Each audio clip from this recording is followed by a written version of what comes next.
प्रतापनगर एक बहुत ही संपन्न राज्य था। वहाँ के राजा बड़े प्रतापी थे और प्रजा का पूरा ख्याल रखते थे। राजा ने पूरे जीवन प्रजा की मन से सेवा की थी, लेकिन अब वह बूढ़े हो चुके थे।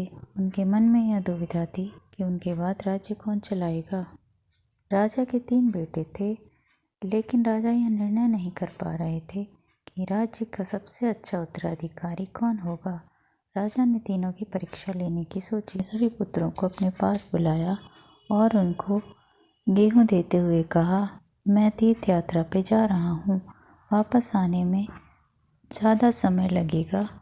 तुम तीनों की जिम्मेदारी है कि अपने हिस्से के गेहूं को संभाल कर रखना और जब मैं वापस लौटूं तो तुम इनको लौटा देना। सबसे बड़े बेटे ने गेहूं को तिजोरी में रखवा दिया, जिससे दाना इधर उधर ना हो।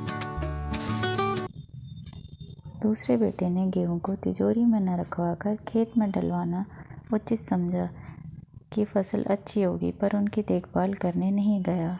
उसे लगा फसल अपने आप आ जाएगी। तीसरा बेटा ज़्यादा समझदार था। उसने अपने मित्र के साथ मिलकर उपजाऊ खेती की विधि अनुसार गेहूं के दाने खेत में बो दिए। पूरी लगन और मेहनत से खेत की हिफाजत की। फसल आई और खेत लहलहाने लगे। राजा कुछ वर्षों बाद तीर्थ यात्रा से वापस आया। तीनों पुत्रों को देखकर उसे बड़ी प्रसन्नता हुई। साथ ही उसके मन में यह इच्छा थी कि बेटों ने गेहूं के साथ क्या किया। पूछा। पहले पुत्र ने कहा कि मैंने उसे तिजोरी में रख दिया। जैसे ही उसने तिजोरी खोली, गेहूं सड़कर खराब हो गया था। राजा ने उससे कहा, तुम उसकी देखभाल नहीं कर पाए, तुम राज्य क्या संभालो। राजा दूसरे बेटे से मिलने गया। दूसरा बेटा राजा को खेत पे ले गया जहाँ उसने गेहूं बोया था, पर वहाँ गेहूं का नामो निशान नहीं था, क्योंकि उसने गेहूं की देखभाल नहीं की थी।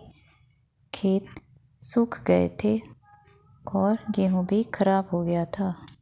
राजा ने उसे उत्तराधिकारी बनाने से मना कर दिया। राजा अपने तीसरे पुत्र से मिलने गया।